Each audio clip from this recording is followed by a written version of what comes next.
ভিডিওটি যদি তোমার কাছে পৌঁছেছে তাহলে ভিডিওটি তোমার জন্য। কথা দিলাম, কাহিনীটি শোনার পর কিছু শিখতে পারবে এবং তোমার চিন্তাভাবনা কিছুটা হলেও পরিবর্তন হবেই। তাই অনুরোধ করব ভিডিওটি শেষ পর্যন্ত দেখার।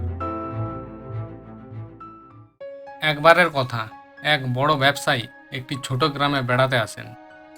তার লক্ষ্য ছিল ওই গ্রামে একটি বড় কারখানা স্থাপন করার।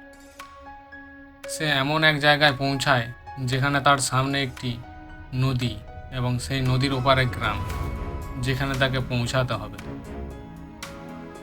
এখন ব্যবসায়ীটির কাছে দুটি বিকল্প রাস্তা রয়েছে।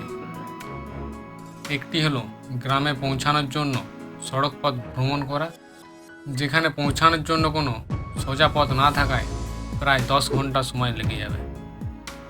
আর অন্য একটি উপায় হলো একটি নৌকায় চড়ে নদীর এপার থেকে ওপার পৌঁছানো, যেখানে সময় লাগবে মাত্র 20 মিনিট। তাই ব্যবসায়ীটি সময় বাঁচাতে নৌকোয় করে ওই গ্রামে পৌঁছানোর সিদ্ধান্ত নেয়। নৌকোটি ছিল খুবই ছোট। এক পাশে বসেছিল নৌকার মাঝি আর অন্য পাশে বসেছিল ব্যবসায়ী। নৌকায় বসার কিছুক্ষণ পর ব্যবসায়ী নৌকার মাঝিকে জিজ্ঞাসা করে, তুমি কি জানো তোমার নৌকায় কে বসে আছে? নৌকার মাঝি তো কিছুই জানে না, তাই সে নিরীহভাবে বলল, না স্যার, আমি জানি না।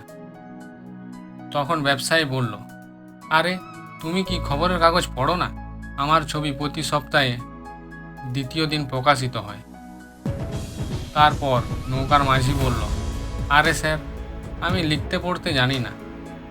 আমি যখন খুবই ছোট ছিলাম তখন আমার বাবা মারা যায় এবং আমি আমার পরিবারের যত্ন নেওয়ার জন্য ছোটবেলা থেকেই কাজ শুরু করি। এই কারণেই আমি আমার শৈশবে স্কুল ও পড়াশোনা ছেড়ে দিয়েছিলাম। এই কথা শুনে ব্যবসায়ী নৌকার মাঝিকে ঠাট্টা করে বলে, তুমি তো লিখতে পড়তে জানো না, এমন জীবন নিয়ে বেঁচে থাকে কী লাভ? এ কথা শুনে নৌকার মাঝির খারাপ লাগলেও চুপ করে থাকে, কিছু বলে না। কিছুক্ষণ পর ওই ব্যবসায়ী নৌকার মাঝিকে বলল, সামনে যে জমিটা দেখছো, কিছুদিন পর সেখানে একটি বড় কারখানা তৈরি করব, যেখানে মিনারেল ওয়াটারের বোতল তৈরি হবে। নৌকার মাঝি কিছু বুঝতে না পারায় নৌকার মাঝি বলল, কিসের কারখানা?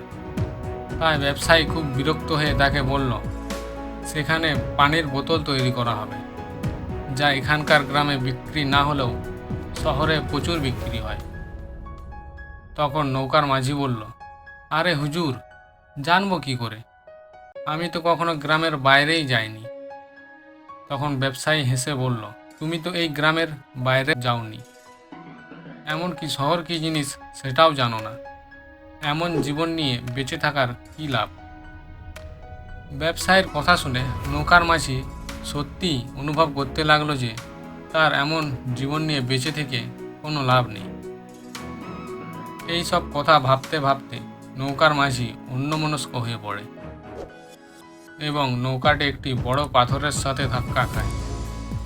ধাক্কা খাওয়ার ফলে নৌকায় পানি ভর্তি হতে থাকে এবং নৌকোটি ডুবতে থাকে।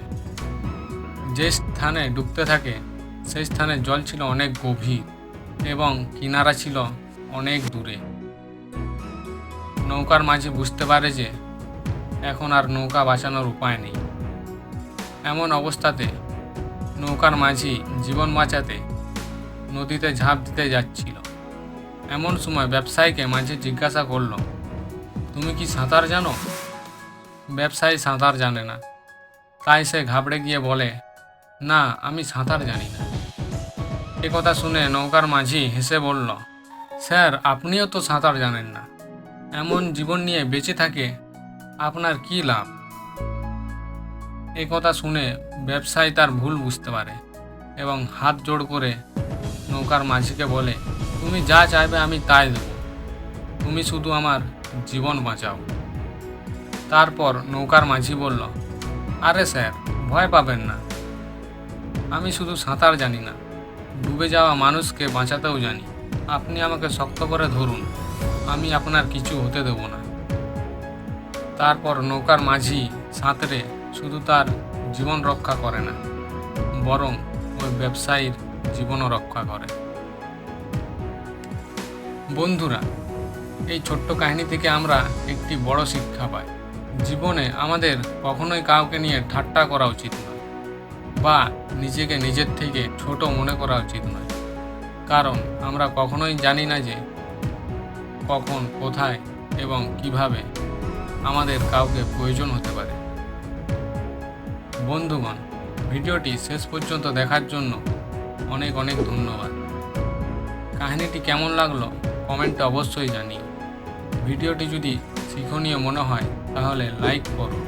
আর হ্যাঁ, আরও এরকম সুন্দর সুন্দর কাহিনী পেতে চ্যানেলটিকে অবশ্যই সাবস্ক্রাইব করে পাশে থাকো। ভালো থাকবে, সুস্থ থাকবে, পরিবারের খেয়াল রাখবে।